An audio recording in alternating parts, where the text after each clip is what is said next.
Well, thank you, Sarah. On behalf of the Owatonna Chamber, I want to thank you for your commitment to Owatonna and this organization. And on behalf of the Chamber, we're going to present this first dollar of Clear Profit for you. So we're going to hand it to you and maybe tell us about your organization and a little bit about everything. Great. Well, thank you, Dave. So, beyond the Yellow Ribbon Owatonna, we proudly serve Steele County and those surrounding counties. We serve our current service members. We partner with the Minnesota Military and Veteran Exchanges and the National Guard to work with them before, during, and after deployment. And then our veterans, through volunteerism, we do anything, snow removal, yard work. We've done a set of stairs for a World War II veteran. We've done a ramp. I've put new screens in windows. And then also financial donations. We have done anything from roof repairs, home repairs, utility bills, gift cards at Christmas time, families that are struggling. And we currently partner with the Veterans Treatment Court to support our 3rd District Veterans Treatment Court participants, and to support them to make sure that they can complete successfully.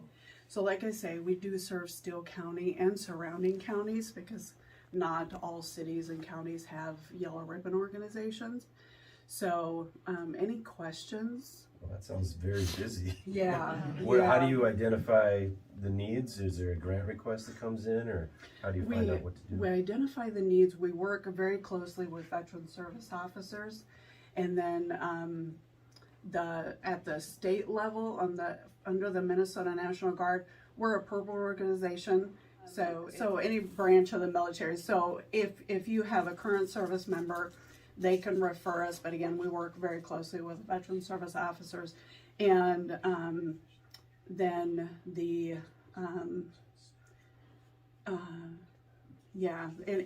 if you have a personal referral, we've had friends contact us, we've had current service members, families contact us. We had somebody from the Lutheran Social Services. There's a CORE program, and they work with veterans on financial assistance, financial security, stuff like that. And she contacted us, and there was a service member, a veteran. She was moving here, escaping a domestic violence situation. And so we don't turn anybody away if we can possibly help them. She had 2 little kids, and this is the perfect example of how our organization partners with others throughout this state. So she's a Marine veteran, had 2 little kids. We worked with MACV to put her in a hotel in Rochester. We were able to offer her assistance because she came with nothing. So we were able to get kids coats, and because she moved here from Alabama. So, and then they were able to put her in a hotel, able to work with her. And MACV is the Minnesota Assistance Council for Veterans, and they work to end homelessness with veterans. And so they were able to get her into a place. We were able to get some volunteers to donate some items for her and take those over to her. And then DEED, the Department of Economic and Development, we referred her to them, and they were able to get her a job. And so it's just a core group of people that work together to support this one gal. And I found out that it was her birthday, or the kids' birthdays. She had a set of twins, so I took her some books. You know, just little things like that we can support, so they know they're not alone, and we appreciate their service. So, how are you funded? We are funded. We are 501c3, so we're all donations. We're autonomous, so we do our own fundraising. Okay. Yeah. I heard Ross Looning speak on that court system for veterans, which is very important to go along with all of this, to take care of all their needs. Because Exactly. a lot of them come out with troubled Yeah, past. yeah. And I met Ross when we had an information table at the Veterans Roundtables, and he said they were in the pilot program of the Veterans Treatment Court, and asked if we wanted to attend court hearings. As many people as want to attend can attend in support of the participants.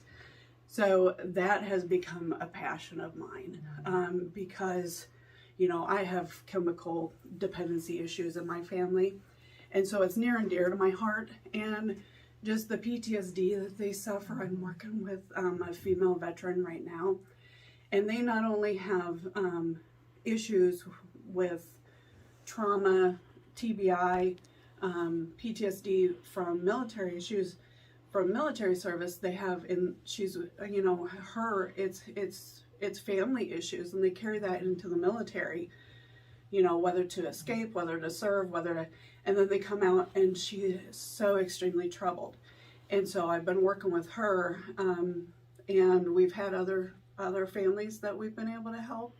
There was a service member, the Veterans Treatment Court coordinator, got a hold of me and he goes, Sarah, I went over to Joe's house the other day to just check in on him because I hadn't heard from him for a while. And he's a single dad. His wife passed away. So he was going through the court program, made some mistakes. Extremely nice guy. He works for a company here in town. And he goes, he has no gifts under the tree. And I said, oh, no, not gonna happen.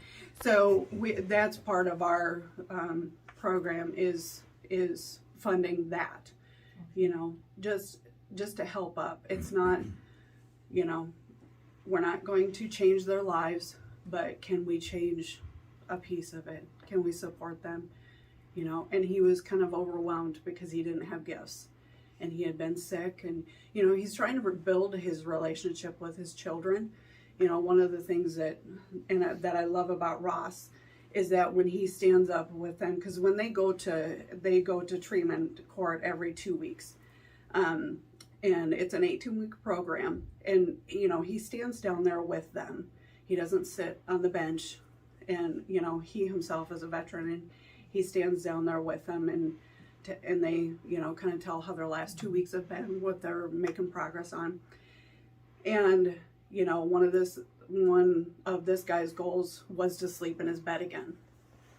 You know, and just little things like that. And then there was another participant. I was at a court hearing, and he said, you know, he had lost his job and he had recently gotten a new job. So he was working on paying for, because some of them have had DWIs, so they have to pay for the interlock system so they can test when they get into their vehicle. And he was working on that, and he goes, and I need food. And I picked up on that, and I asked the Preston afterwards, I said, can we help him with that? And he lives in Ellendale, and he goes, yeah, I'll ask him. And so we were emailing back and forth, and it was the 14th of December. We're emailing back and forth. He goes, yeah, he could use some assistance with food. And I said, okay, we'll get him a gift card. And he goes, just an FYI, 2 days ago, his daughter committed suicide.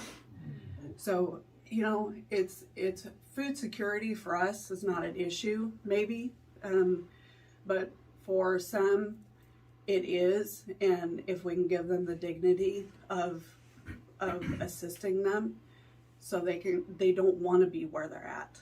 So, and I could go on and on. That's powerful.